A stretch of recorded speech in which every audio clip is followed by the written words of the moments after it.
silap suruh order. Tak payah order tu. Panggil ayah lu.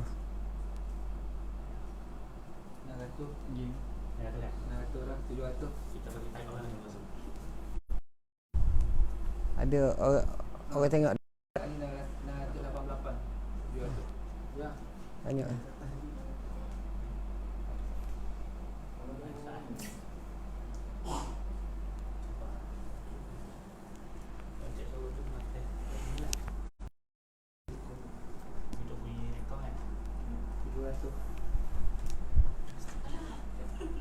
Meh, dah apa? Meh.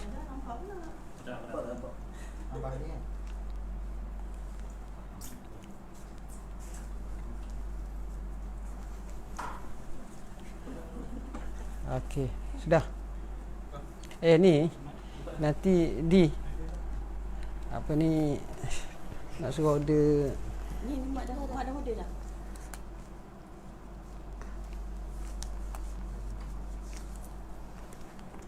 Tak payah tutup apa, nanti ada orang mari takut. Ni mak dah sediakan duit dah. Tak apa, simpan tu. Untuk tu. Untuk Pizza Hut kan. Domino sampai ni. Berapa minit Setengah jam. Setengah jam lagi. Okey, kita boleh mula sekarang. Belum. Dah.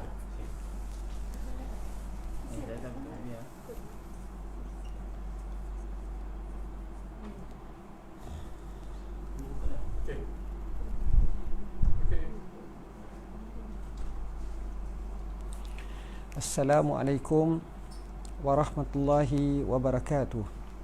Alhamdulillahi rabbil alamin, wassalatu wassalamu ala asyrafil anbiya'i wal mursalin wa ala alihi wa sahbihi ajma'in, amma ba'. Sedang penonton yang dirahmati Allah, kita rafakkan setinggi kesyukuran kepada Allah. Walaupun kita berada di rumah masing-masing atau di tempat tinggal kaum keluarga, dan kita berada dalam satu waktu di mana kawalan yang telah dihadkan pergerakan kita dan diminta untuk berada di rumah keluarga dek kerana wabak coronavirus yang kita panggil sebagai COVID-19. Makanya kita juga masih lagi boleh untuk meneruskan sejuzuk daripada pembelajaran ilmu, mempelajari ilmu-ilmu agama walaupun kita berada di rumah, insya-Allah, dengan live daripada Facebook, daripada YouTube dan sebagainya, memungkinkan kita mencari ilmu, insya-Allah. Oleh kerana dasar kerajaan untuk memastikan keselamatan untuk semua rakyatnya, dan tindakan tersebut berasaskan kepada kemaslahatan yang amat tinggi. Tasarruful imam ala ra'iyati manutum bil maslahah. Atas asas itulah berlaku 2 minggu untuk sama-sama berada di rumah supaya jangkitan wabak tersebut dapat dihindari dan dinyahkan. InsyaAllah kabus seperti ini akan hilang daripada komus kehidupan kita, diganti dengan kesihatan, keamanan, kemakmuran, insya-Allah. Sidang penonton yang dirahmati Allah, pada malam ni saya mengambil kesempatan buat kali pertamanya dalam sejarah bersama kaum keluarga, kerana kita masing-masing kena berada di rumah sahaja. Jadi kita ambil mengadakan kuliah Mari Mengaji bersama Menteri. InsyaAllah saya akan kupas untuk malam ini satu buku yang bertajuk 4 Imam Mazhab. Satu buku yang bagi saya cukup baik, yang kami bina untuk nak menyelesaikannya hampir 10 tahun lebih. Apabila kita cuba menambahkan maklumat-maklumat, menyaringnya, begitu juga kita cuba seupaya mungkin daripada buku ini untuk kita tahqiqkan dan kita sandarkan kepada marajak-marajak atau referen-referen yang kita kemukakan daripada masadir atau sumber-sumber yang kukuh untuk menjustifikasi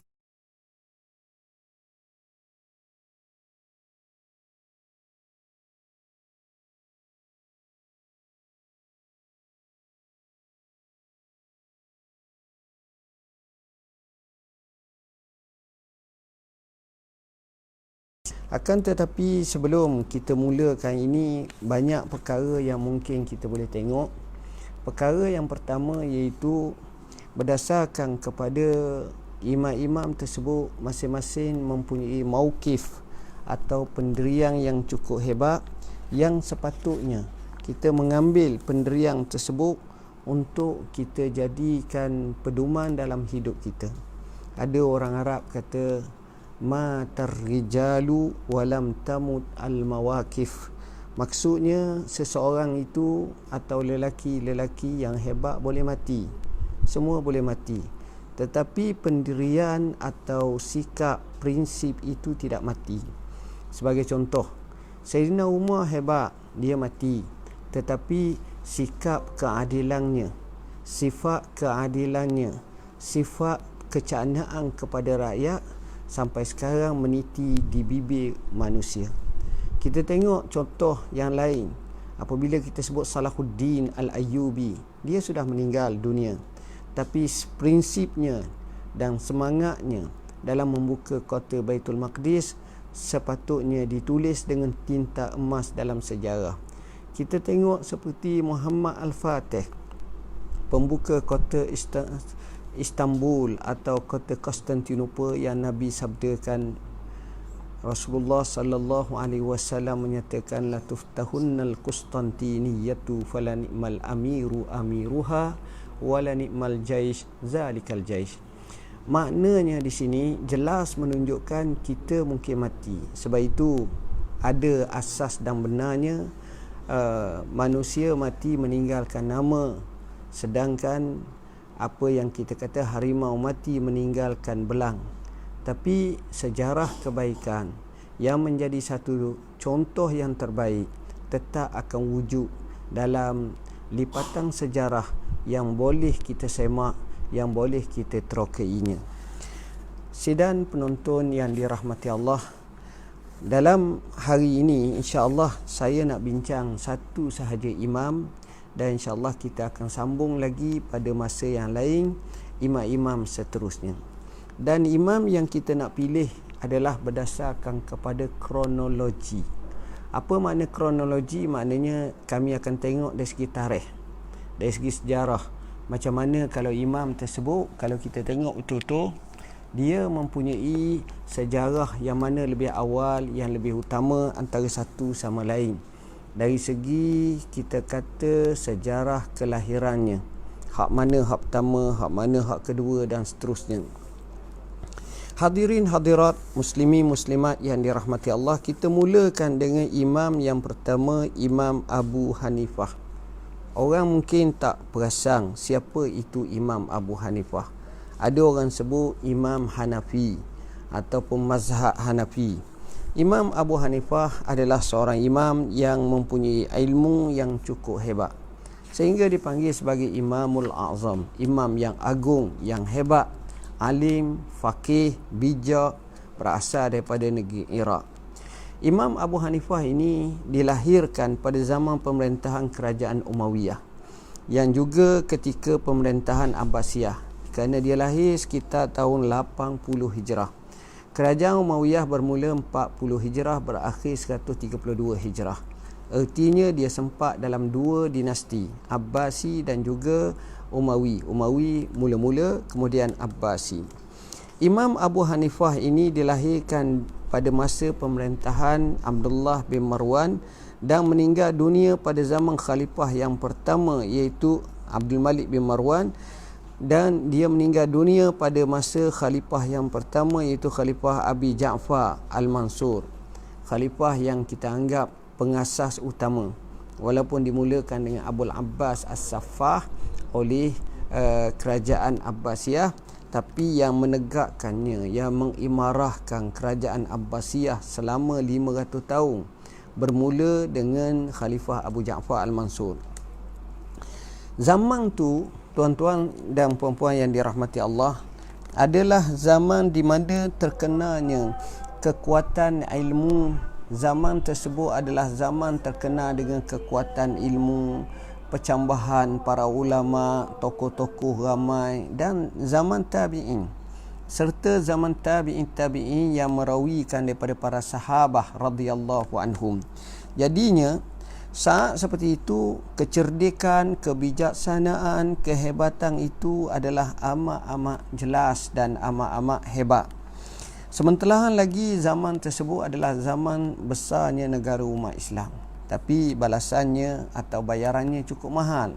Ketika itulah pemikiran yang pelbagai, fitnah yang pelbagai, puak-puak perkauman pun banyak, juga aliran-aliran yang tidak benar dan tak betul pun banyak muncul ketika itu, dengan macam-macam ideologi yang menyebabkan seseorang itu memerlukan sejumlah kecerdikan dan doa kepada Allah, di samping mencari dahan yang kukuh daripada terhanyut, jatuh daripada lembah kesesatan dan sebagainya. Menariknya, Abu Hanifah ini, sebagaimana yang kita ketahui bahawa beliau dilahirkan pada tahun 80 Hijrah dan ada juga kata tahun 61 Hijrah. Tapi maklumat yang sebenarnya adalah pada tahun 80 Hijrah. Abu Hanifah ini keturunannya ataupun nama sebenarnya ialah Nu'man. Nama dia Nu'man, dan keturunan beliau selanjutnya adalah bin Sabit, bin Zuta, Ma'ah, Mulli, Taimullah dan akhirnya Sa'labah. Abu Hanifah ini dikatakan salah seorang daripada ulama daripada Iraq yang terkenal, yang dinisbahkan kepadanya dengan nama Zuta. Zuta ini yang dikatakan perkataan Zuta ini memberi makna ialah perkataan daripada bangsa asing, iaitu daripada Ajam, kalimah Zuta tersebut, dan disebut dalam bahasa Parsi juga. Salah satu daripada keturunannya dipanggil sebagai Al-Marzuban. Al-Marzuban ini dengan makna ketua kaum Parsi yang merdeka. Ini sebahagian daripada pandangan para ulama. Justru para tokoh menyatakan, tokoh sejarah dia kata Abu Hanifah ni ada kata dia ni bukan keturunan Arab, tapi mengikut apa yang dinyatakan bahawa dia ni memang berasal daripada golongan orang Arab yang digelar sebagai maula, iaitu mereka yang tidak berbangsa. Ada juga kata tidak berbangsa Arab dan tidak berasal daripada keturunan Arab. Ada juga beri pandangan seperti itu, tapi sebenarnya bukanlah seperti itu yang dinyatakan. Maknanya pendapat yang paling kuat adalah beliau ini daripada keturunan orang-orang Arab.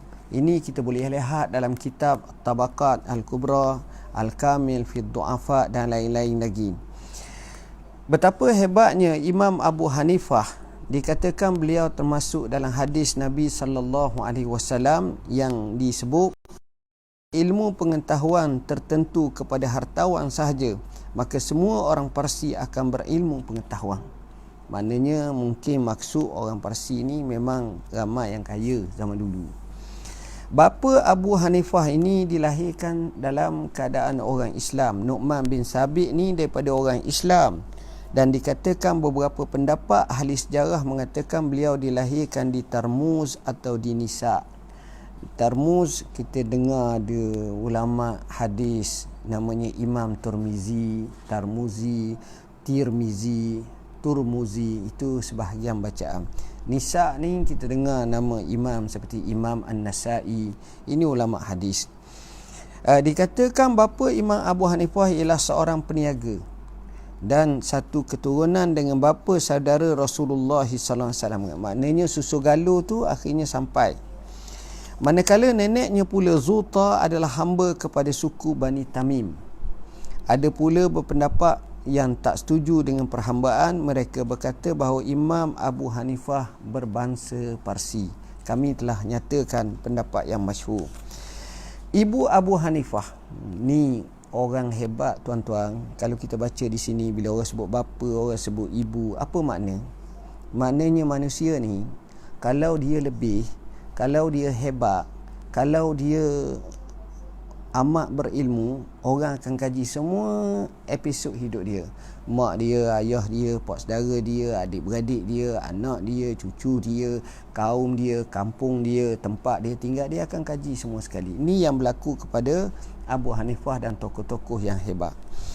Ibu Abu Hanifah seorang yang mengambil berat terhadap anaknya, Nu'man.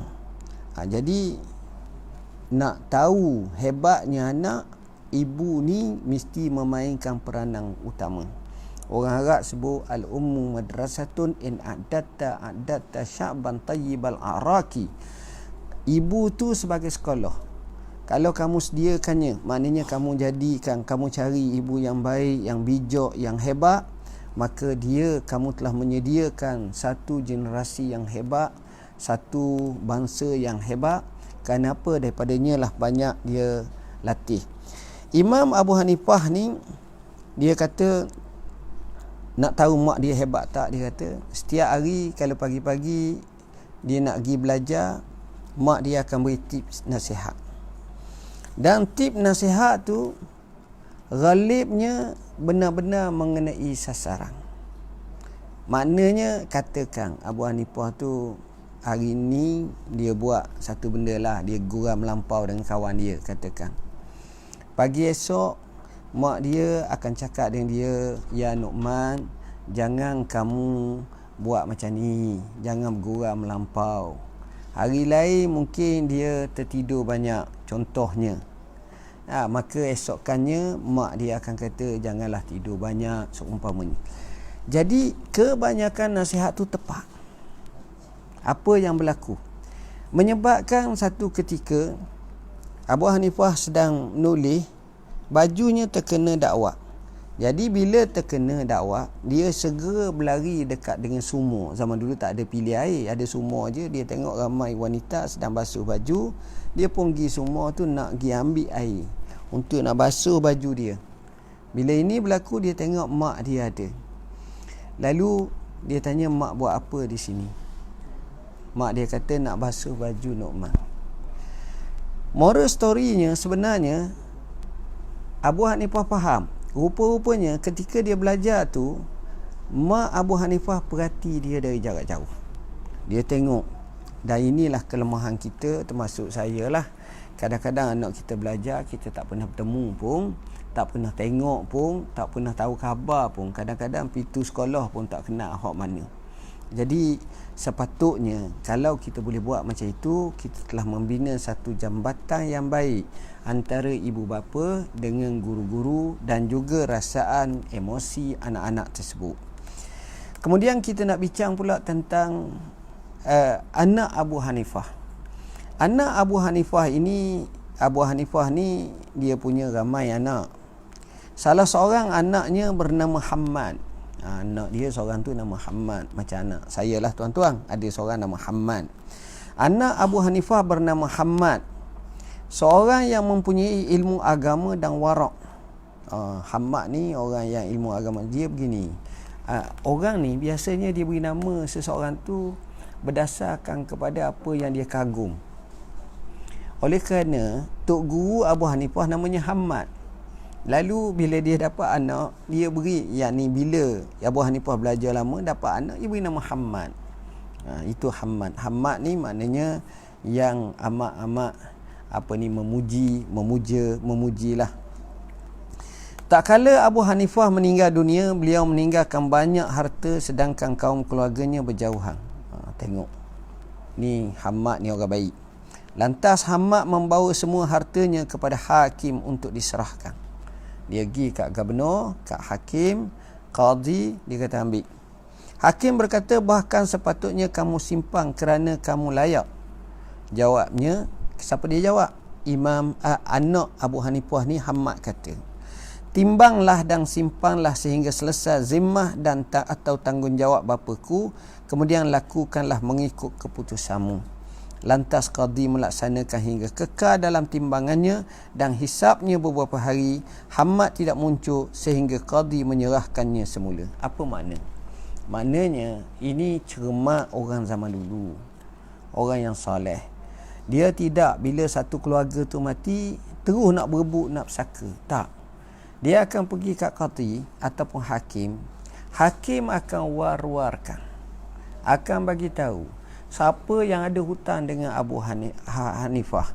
Maknanya dalam kes ni lah, siapa yang Abu Hanifah pernah berhutang atau tak bayar lagi atau tak ni, maka pada masa itu orang yang menuntut hutang akan menuntut bayar. Bakian daripada hutang tersebut, selesai semua sekali daripada harta tersebut, barulah dibahagi pada keluarga.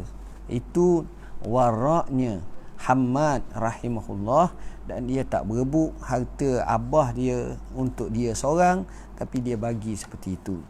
Baik, kita nak tengok sikit tentang sifat zahir Abu Hanifah ni ataupun tubuh badan Abu Hanifah ni, sebab bila orang kaji, dia kaji semua. Abu Hanifah ni gelap sikit warna kulitnya, kemerahan dan keputihan. Nak kata yalah, nak itu gambaran warna.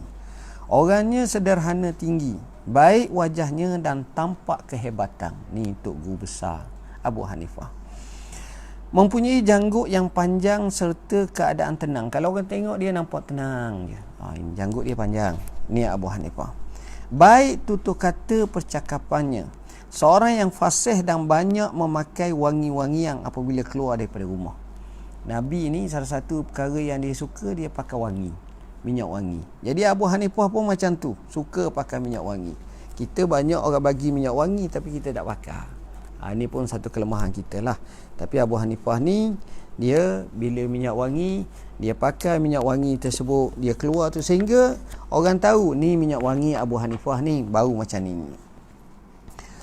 Seorang yang kurus, dia bukan orang gemuk, orang kurus, disebabkan kerana takut kepada Allah. Banyak muraqabah, maknanya mikir, zikir seumpamanya. Hal ini diakui oleh As-Saymari dalam sanadnya kepada Abu Yusuf, anak murid dia.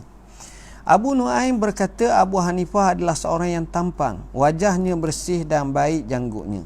Begitu juga pakaian dan sepatunya. Orang yang pakai semak lah. Dia jenis orang yang dalam bahasa mudah tak selekeh. Banyak berkorban kepada manusia. Abdullah ibn al-Mubarak berkata, kami pernah berkata di Masjid Jami'. Abdullah bin Mubarak ni tuan-tuan orang alim, orang gagah, mujahid dan orang yang kita kata banyak harta. Jarang orang mempunyai tiga ni. Tapi itulah Abdullah ibn al-Mubarak. Dia kata apa? Kami pernah berkata di Masjid Jami', kemudian terjatuh seekor ular atas ribaan Abu Hanifah dan manusia yang lain lari daripadanya. Tengah-tengah bercakap ni, bincang bab hadis ke apa ke ilmu, ular jatuh atas riba Abu Hanifah. Orang lain ke meranjak lari semua sekali. Sedangkan aku lihat dirinya cukup tenang je dia. Anaknya Hammad berkata Abu Hanifah suka pakai pakaian yang mahal. Semak orang pakai hak mahal-mahal dan indah, kerana menzahirkan nikmat Allah ke atasnya dan memuliakan ilmu yang dipakai. Jadi kalau orang tengok cara dia pakai itu kemah. Rupa-rupanya kalau kita baca sejarah, ramai orang macam ni, termasuk Imam Malik, nanti kita akan bincangkan pada masa lain, termasuk Imam Al-Hasan Al-Basri, termasuk juga dalam sejarah Abdullah bin Abbas, ramai lagi. Hal ini bertepatan dengan satu hadis Nabi sallam, fa iza ataakallahu malan falyuri asara nikmatillahi alaika wa karamati. Jika Allah kurniakan kepada kamu harta, maka perlihatlah kesan nikmat Allah ke atas kamu dan kemuliaannya. Sifat dan perwatakan Abu Hanifah. Macam mana Abu Hanifah ni? Abu Hanifah ni orang yang baik tutur katanya. Macam saya sebut tadilah, dia suka pakai minyak wangi, dia jaga kebersihan dan tak nampak kotor sedikit pun. Saya ni banyak kotor, tapi Abu Hanifah dia orang yang cukup-cukup hebat jaganya. Kemudian bila orang tanya dia kenapa pakai mahal, pakai cantik, pakai ni begian, pertama memang dia orang kaya. Kedua, dia sendiri menyatakan Rasulullah SAW bersabda, innallaha yuhibbu an yara asara nikmatihi ala abdihi. Allah suka kalau orang tu zahirkan nikmat Allah ke atas hambanya. Maknanya dengan pakaiannya, dengan apa semua sekali ni. Ni Abu Hanifah. Akhlak Abu Hanifah. Abu Hanifah ni daripada awal lagi telah dijaga akhlaknya cukup baik, mempunyai kelebihan yang hebat. Maka kita akan tengok akhlak sebagai akhlakul ulama. Wujud pada Imam Abu Hanifah, lebih-lebih lagi dia dapat secara langsung daripada guru-gurunya yang luar biasa itu.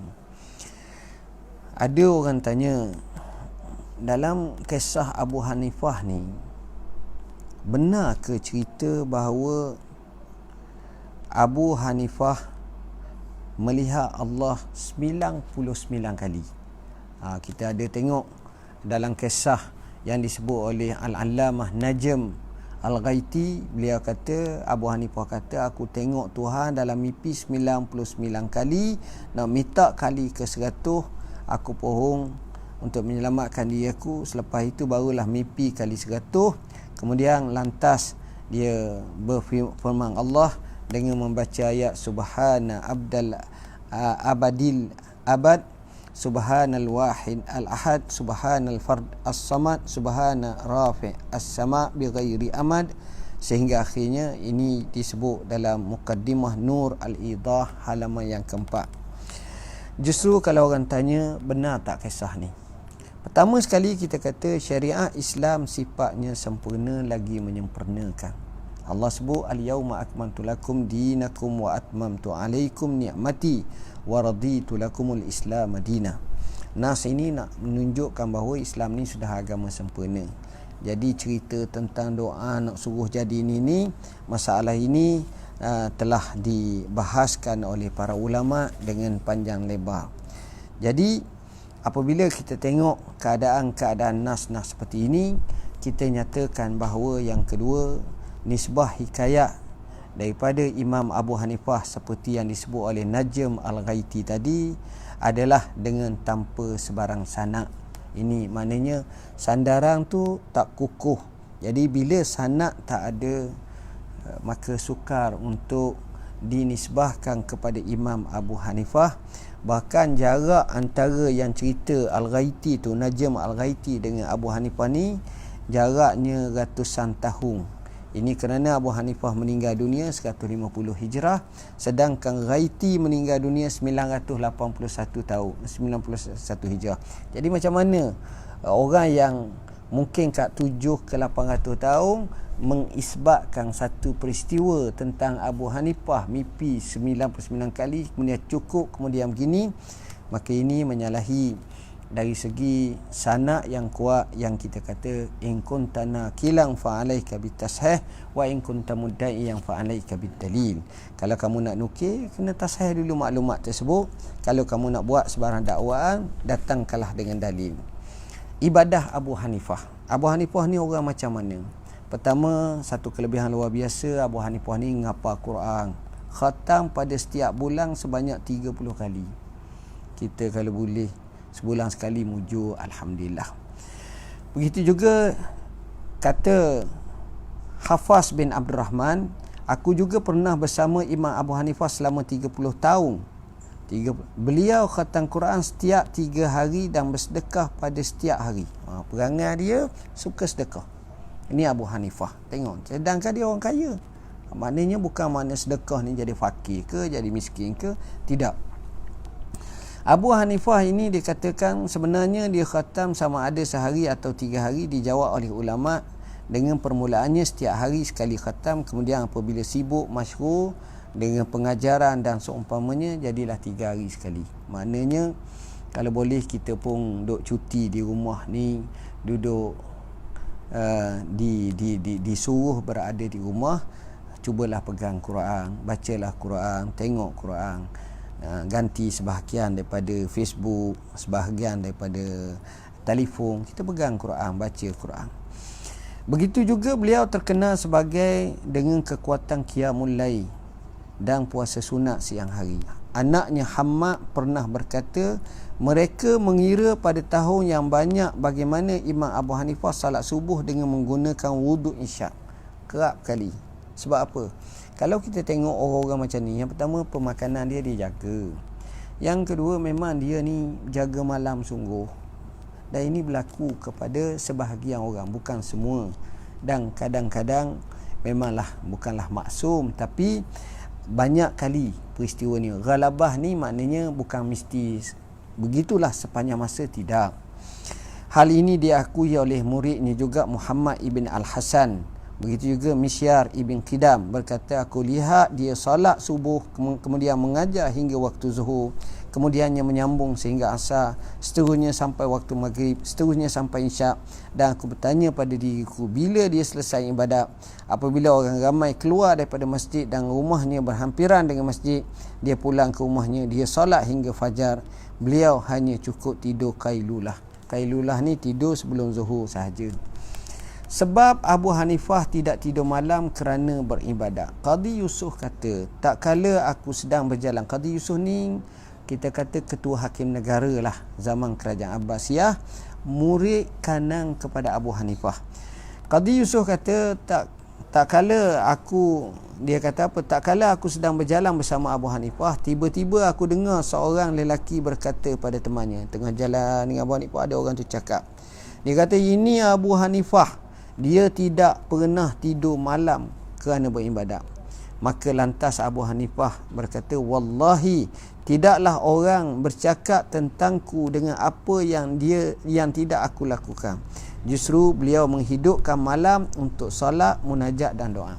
Maknanya biasanya dia sembahyang malam tu separuh je, ataupun 2-3 jam je. Tapi dengan sebab orang tu kata kat dia begitu, macam kita orang dah puji siapa tahap tu, makin kuranglah ibadat. Tapi dia membenarkan orang tu. Ini disebut dalam Syiar A'lam An-Nubala oleh Al-Imam Az-Zahabi, juzuk yang ke-6, muka surat 399. Imam Abu Hanifah dan perniagaan. Imam Abu Hanifah ni orang macam mana? Dikatakan dia ni seorang peniaga. Dia cebur dalam bab ni. Tapi beliau ni sebenarnya dalam kata lain masuk syarikat lah, share. Dia suruh orang berniaga bagi pihak dia, sebab dia ni sibuk yang amat sangat. Imam Abu Hanifah menuntut ilmu. Imam Abu Hanifah ni tinggal di bandar Kufah, satu bandar di Iraq yang masyhur kerana banyak perubahan perkembangan ilmu. Imam Abu Hanifah berkata, aku berada dalam lingkungan ilmu dan fiqh, maka aku mengambil manfaat daripada mereka yang melazimi para ulama mereka. Maknanya kalau nak jadi alim sungguh, kena belajar dengan ulama-ulama. Beliau seorang yang bijak dan gemar kepada ilmu pengetahuan. Apabila mula menceburkan dalam bidang ilmu pengetahuan, beliau mempelajari sastra Arab. Ini penting. Adab, nahu. Dia belajar juga beberapa ilmu yang lain. Jadi kerana itu kita kata beliau juga orang yang alim, yang cukup hebat dengan ilmu-ilmu yang lain. Dalam sebuah kisah, Al-Amash pernah bertanya kepada Abu Hanifah. Amash ni ulama buta yang alim, temu dengan Imam Abu Hanifah. Wahai An-Nu'man, apa pendapat kamu mengenai perkara ini? Beliau menjawab begini. Amash pun bertanya, pada perkara ini pula? Dia jawab begini. Al-Amash bertanya lagi, dari mana kamu katakan begitu? Beliau menjawab, kamu sendirilah yang meriwayatkan daripada seorang fulan. Maka berkata Amash, ceritanya bahasa mudah gini. Al-Amash ni tok guru dalam bidang ilmu hadis. Dia ni orang ulama hadis.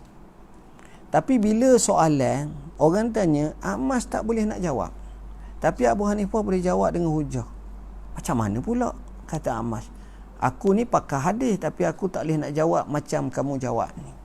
Dua-dua alim, bukan tak alim, tapi cara tu macam kena dengan istimbaknya, dengan hujahan, usulnya dan seumpamanya.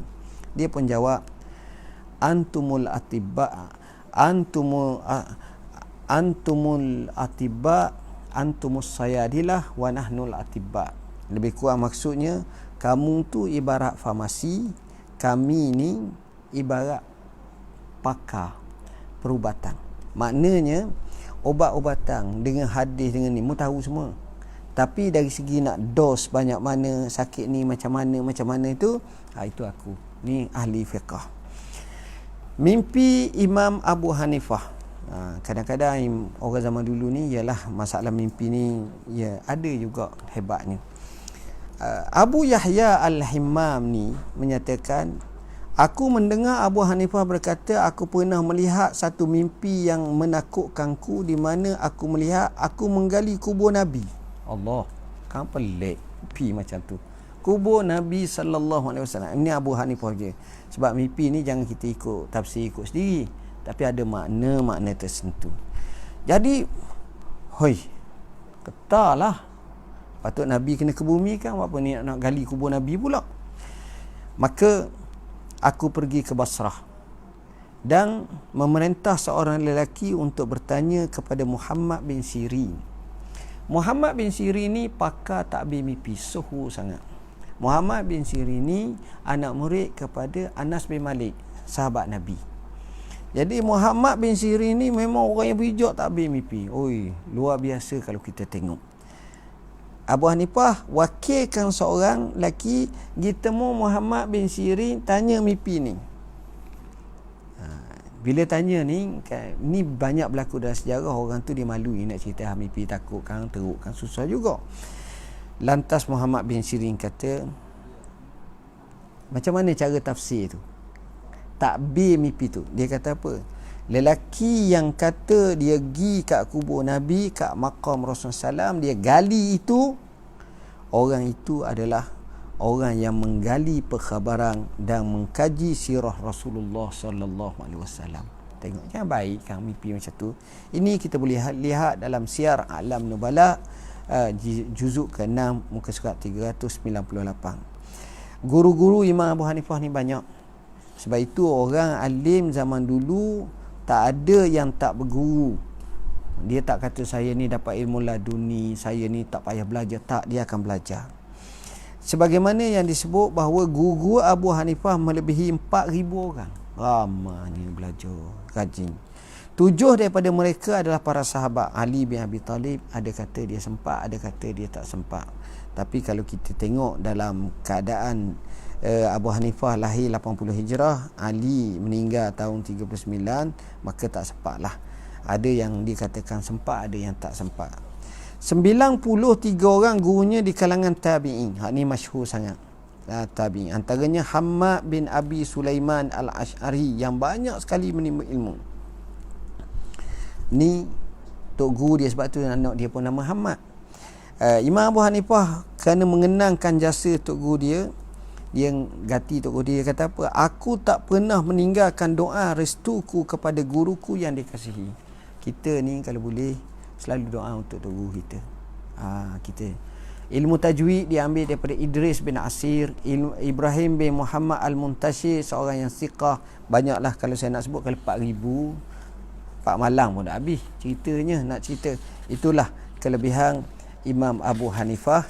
Dan kita nak tengok juga Imam Abu Hanifah ni dia pernah bertemu tak dengan Imam Malik, orang ulama besar di Mekah, di Madinah, yang akan kita ceritakan lain pada. Kedua ni pernah bertemu walaupun tempatnya lain. Satu di Basrah, di Imam Malik pula di kota Madinah. Tapi mengikut riwayat Muhammad bin Ayyub bin Daris, Ahmad bin Sabah menceritakan, aku mendengar Imam Syafi'i berkata, ditanya kepada Imam Malik, adakah kamu bertemu Abu Hanifah? Sepak tak bertemu. Imam Malik lahir 93 Hijrah ataupun 94 atau 95 atau 97. Imam Abu Hanifah lahir 80 Hijrah. Maknanya beza tu lebih kurang 13 tahun, 14 tahun, 15 tahun. Tapi sempat sezaman. Jadi kata Imam Malik, ya, aku pernah melihat beliau seorang lelaki yang mempunyai kekuatan hujah. Imam Abu Hanifah ni kalau debat orang, kalah orang. Dia bijak sangat dia ni. Kalau dia berbicara kepada kamu berkenaan tiang ini emas, dia tengok tiang biasa, dia kata ni emas ni, nescaya dia mampu menghujahkannya. Kuat hujahan dia. Ini kita boleh lihat dalam kitab Syiar A'lam Nubala. Begitu juga Manaqib Imam Abu Hanifah dan Wafayat Al-A'yam. Cara pembelajaran dan pengajaran Imam Abu Hanifah. Macam mana cara dia belajar dan dia mengajar?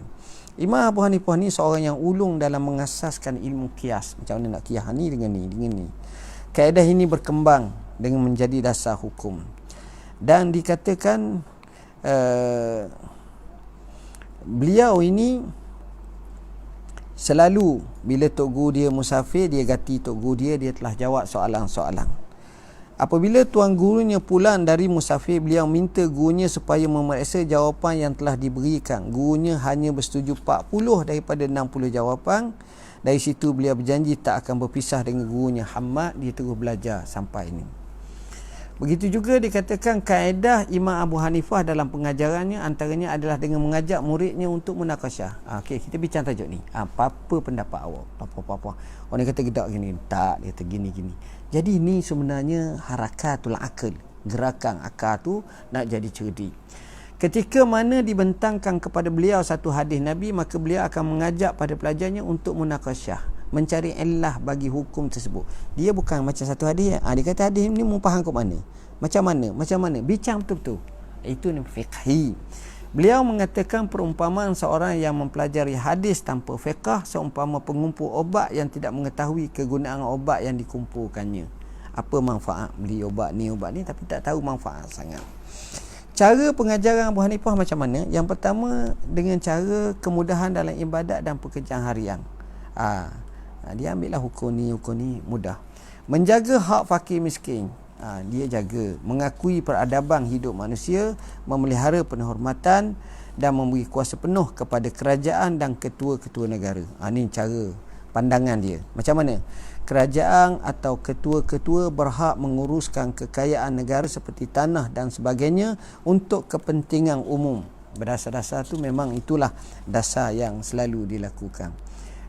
Di sini saya nak sebut sikit sahaja, mungkin ini pun penting sangatlah. Saya ambil masa 5 minit lagi, iaitu nasihat Imam Abu Hanifah. Dia Tok Guru Besar ni kadang-kadang banyak nasihat ni saya sebut ni dalam muka surat 30.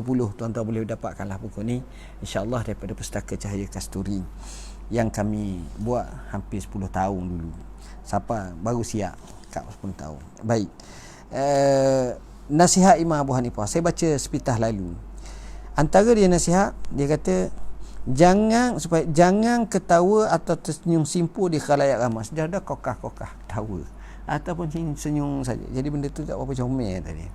Dia begitu cara. Sekali-sekala mungkin biasa. Jangan selalu pergi ke pasar-pasar. Jangan selalu pergi pasar ni pergi lama, mana pergi duduk lama apa, pergi sekali-sekala tu. Okeylah tu kau. Jangan bercakap dengan anak muda remaja. Kita pun tak faham macam mana tak boleh cakap anak orang. Patut kita boleh lah bro gini. Tapi di sana mungkin setengah-setengah orang dia mempunyai makna nawaya, niat yang tak baik. Ada yang berlaku apa-apa ni. Sebab itu banyak sangat dijaga ni Abu Hanifah. Imam Abu Hanifah kata, hendaklah engkau menghormati guru dan orang tua. Jangan berjalan bersama mereka di jalan raya kerana ia akan mengurangkan darjat mereka. Jangan hormat macam tu. Ini kalimah jangan, nasihat adab Imam Abu Hanifah. Kita baca sikit. Jangan berdiri di tengah-tengah jalan raya.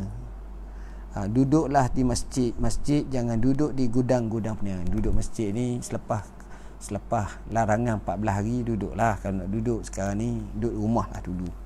Jangan minum di pasar-pasar, begitu juga di masjid. Mungkin kalau tempat terbuka yang menyebabkan jatuh maruah, tapi kalau dah sudah uruh berubah itu keadaan lain. Jangan minum air daripada penjaja air. Ni memang payahlah kita dahaga ni. Ini lebih daripada akhlak ni. Kami tengok di negeri Arab memanglah kalau Tok Guru Besar tu tidak minum walaupun nampak dia dahaga sangat. Tapi kita masa belajar kita tengok air Tamar Hindi, air asam Jawa kita minum tengah-tengah panas. Jangan memakai pakaian sutera kerana ianya membawa kepada kelemahan. Terutamanya lelaki lah, tak boleh. Jangan bergurau senda melampau-lampau. Tak boleh. Jangan bercakap dengan perempuan-perempuan lain di hadapan isteri kerana akan menimbulkan fitnah. Hijau cara nasihat dia. Jangan berkahwin dengan perempuan yang kaya raya. Pelik ni. Melainkan dengan syarat mereka tidak tinggal bersama keluarganya kerana bapanya akan mendakwa semua harta benda adalah hak miliknya. Ni pun kena tafsir betul. Nanti kena syarah satu tajuk khas. Mesti ada makna tu. Tapi tak apa, masa lain. Jangan mengadakan majlis perkahwinan di rumah pengantin perempuan kerana akan membawa kepada perbelanjaan yang banyak. Tu juga tau. Perempuan dia nak ni lebih. Jadi kena buat pengantin lelaki kot sikit-sikit. Okey, jangan berkahwin dengan perempuan yang mempunyai anak yang ramai, sama ada lelaki atau perempuan, kerana ia akan menyimpan dan mencuri makanan, mencuri harta kamu untuk dibelanjakan pada anak-anaknya. Ini cerita zaman dulu macam mana pengamatan Imam Abu Hanifah. Baik. Jangan berkahwin sebelum engkau berkuasa memberi nafkah kepada isteri dan anak-anak. Belajarlah dahulu sebelum berkahwin dan mengumpulkan harta kemudian barulah kahwin. Oh, bagus juga nasihat dia. Cuba sekali lagi kita baca. Jangan berkahwin sebelum engkau berkuasa memberi nafkah kepada isteri dan anak-anak. Mana betul lah hadis Nabi, ya masyarakat syabab, man istata'a minkumul ba'ata, kalau mampu lah baru kahwin. Dan sebelum kahwin dan kena kerja dulu, belajar dahulu sebelum kahwin. Kena belajar, sebab belajar ni dalam bab ilmu, macam mana nak ajar anak, isteri, tak boleh sebelum kahwin. Dan kumpullah harta. Sebab kita kahwin tapi naik basikal je, kesian kat isteri kita. Begitu juga dia ada mampu, barulah kahwin. Jadi itu sebahagian nasihat Imam Abu Hanifah. Dan kalau kita baca lagi banyak nasihat-nasihat dia. Jangan bakhil atau kedekut, kerana perangai tersebut adalah memalukan. Saya ingat nasihat-nasihat ni mungkin kita syarah lain kali. Sekadar itulah yang dapat saya sampaikan pada malam ni dengan tajuk mari mengaji bersama menteri, dengan tajuk kisah Imam Abu Hanifah mazhab yang 4. Kita akan sambung pada waktu yang saya lapang, insya-Allah. Bismillahirrahmanirrahim. Alhamdulillahirabbil alamin, wassalatu wassalamu ala asyrafil anbiya'i wal mursalin wa ala alihi washabihi ajmain. Allahumma faqihna fid din, alimna ta'wil. Allahumma ja'alna minal ladzina yastami'una al-qawla fayattabi'una ahsanah. Allahumma rabbana hab lana min azwajina wa dhurriyyatina qurrata a'yun waj'alna lil muttaqina imama. Allahumma inna nas'aluka ilman nafi'a wa rizqan thayyiban wa amalan mutaqabbala. Allahumma inna na'udzubika min jahdil bala wa darakis syaqa wa su'il qada wa syamatatil a'da.